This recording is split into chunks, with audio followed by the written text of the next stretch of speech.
सो हरे Krishna guys, कैसे हम सब लोग। जय गौर हरि। सो गाइस, आज मैं एक कन्फ्यूजन दूर करने वाला हूँ। साकार निराकार, तो भगवान क्या है, साकार है कि निराकार है। तो जो अद्वैतवादी होते हैं, स्मार्ट संप्रदाय के होते हैं, वो मानते हैं कि जो यज्ञ में होता है, यज्ञ में जो आहुति है वो भी प्रभु है, जो यज्ञ है वो भी प्रभु है, जो डाल रहा है वो भी प्रभु है। तो सब कुछ अगर प्रभु ही है तो हमने जो अर्पित किया वो क्या है फिर। प्रभु ने प्रभु को वो कर दिया, क्या बोलते हैं, अर्पित कर दिया। ऐसा तो हो नहीं सकता। तो अद्वैतवाद जो है, जो ये क्या बोलते हैं, अद्वैतवाद जो है वो एक बड़ी एक क्या बोलते हैं उसको, जेनेरिक अंडरस्टैंडिंग ऑफ गॉड है। Generic, not exact understanding of God. जैसे मैं बोलूँ मैं लड़का हूँ,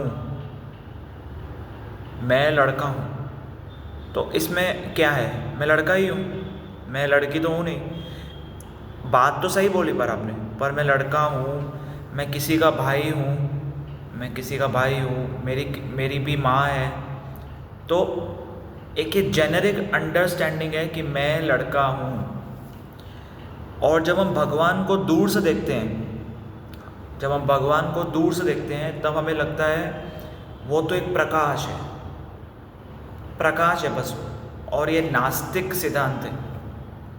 नास्तिक जो जो ये जो मानते हैं परमार्थिक धरातल, परमार्थिक धरातल तो इनकी है ही नहीं। सर्वशक्तिमान ईश्वर जो दिखता ही नहीं है, उसके हाथ भी नहीं, पैर भी नहीं, मुंह भी नहीं, शरीर के कुछ अंग ही नहीं।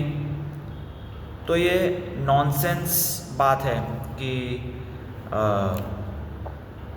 कि वो तो निराकार है। ये एक जेनेरिक अंडरस्टैंडिंग है। अगर आप बाजू में जाओगे तो आपको ललिता विशाखा दिखेगी, अष्ट सखियाँ दिखेगी, राधा कृष्ण दिखेंगे उस ज्योति के अंदर। ईशोपनिषद में आता है, हे भगवान, हे समस्त जीवों के पालक, आपका असली मुखमंडल तो आपके चमचमाते तेज से ढका हुआ है। कृपा करके इस आवरण को हटा लीजिए और अपने शुद्ध भक्त को दर्शन दीजिए। इसे कहते हैं ब्रह्म ज्योति। जो ये ब्रह्म ब्रह्म ब्रह्म ब्रह्म लगा के बैठे हैं ना, ये बस एफलजेंस है जो भगवान के शरीर में से निकलता रहता है। एफलजेंस, वो भी दिव्य है, भगवान भी दिव्य है। भगवान भी निर्गुण है पर उनका दिव्य स्वरूप है।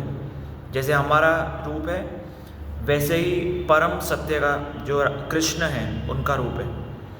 और इसमें कितने फ्लॉज हैं। अद्वैतवादी जो फिलॉसॉफी है, कितने सारे फ्लॉज हैं। ब्रह्म में विकार आ गया। अच्छा, ये माया कहाँ से आई? माया बोलते हैं ये आई अविद्या से। अविद्या कहाँ से आई? माया से। अच्छा, अविद्या कहाँ से आई? माया से। माया कैसे आई? अविद्या से। दोनों कहाँ से आए?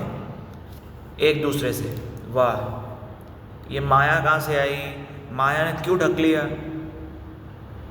माया ने क्यों ढक लिया ब्रह्म को? उसके पैसे नहीं चुकाए ब्रह्म ने, कर्जा हो गया तो ढक लिया माया ने। और ये क्या मानते हैं, जो परम सत्य है वो इम्पोर्टेंट है, उसके अंदर शक्ति ही नहीं है, शक्तिहीन है। अरे आदि शंकराचार्य क्यों आए थे वो तो समझ लो। पद्म पुराण में श्लोक आता है, मायावादम अशशास्त्रम प्रच्छन्न बौद्धम उच्यते। तो शिवजी कह रहे हैं देवी पार्वती को कि मैं कलयुग में ऐसा रूप लूँगा, मैं वेदों के साथ खिलवाड़ करूँगा, वेदों के साथ मैं खिलवाड़ करूँगा और गलत मतलब बताऊँगा वेदों का। क्योंकि वेदों का निष्कर्ष क्या है? कृष्ण भक्ति, कृष्ण प्रेम, कृष्ण सेवा, ये है निष्कर्ष वेदों का। तो शिवजी ने पार्वती जी को कहा कि मैं गलत मतलब बताऊंगा वेदों का, वेदों का गलत मतलब बताऊंगा मैं। तो आदि शंकराचार्य जी का आने का मतलब था कि बौद्धिज़्म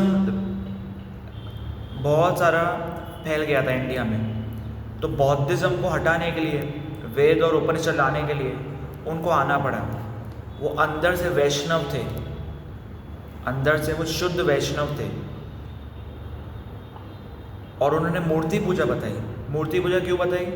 क्योंकि मूर्ति को देखते देखते कब इंसान को प्यार हो जाए, मतलब ही इज़ एक्सपर्ट वैष्णव, मतलब क्या ही बताऊँ। और एक बार तो मध्वाचार्य जी के एक शिष्य हुआ करते थे, मध्वाचार्य जी के, उनको शिष्य को सपना आया। वो पहले मायावादी थे, आदि शंकराचार्य जी के साथ थे।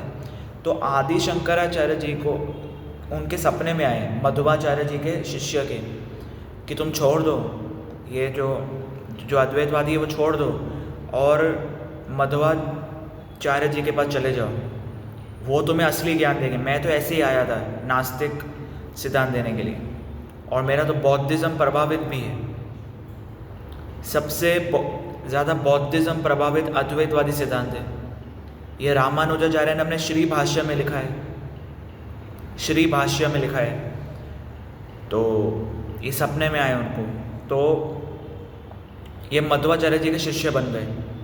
सो यही कह रहा हूँ कि अद्वैतवादी है एक generic understanding of God, generic, not clear understanding. मैं जैसे बोल दूँ दूर से ये एक पहाड़ है, अब पहाड़ है तो मतलब उसके अंदर कुछ वेराइटीज़ तो होगी ना, वैरायटी है। जैसे कसाटा आइसक्रीम होती है, उसमें पिस्ता फ्लेवर भी होता है, वैनिला फ्लेवर भी होता है, चॉकलेट फ्लेवर भी होता है। तो फ्लेवर अलग अलग है, वैराइटीज़ है, पर है तो सब आइसक्रीम ही। तो भगवान भी उपस्थित है अपने शक्तियों के ज़रिए, अपने एक्सपेंशंस, अपने अवतार। जैसे तत्व अलग अलग है, जीव तत्व अलग है, भगवत तत्व अलग है, शिव तत्व अलग है, सारे तत्व उनमें से ही निकले हैं। पर वैराइटीज़, ये वैरायटी को अगर आप एक्सेप्ट कर लोगे तो कोई तकलीफ़ नहीं है, क्लियर है। सो यही है। हरे कृष्णा, जय गौर हरि।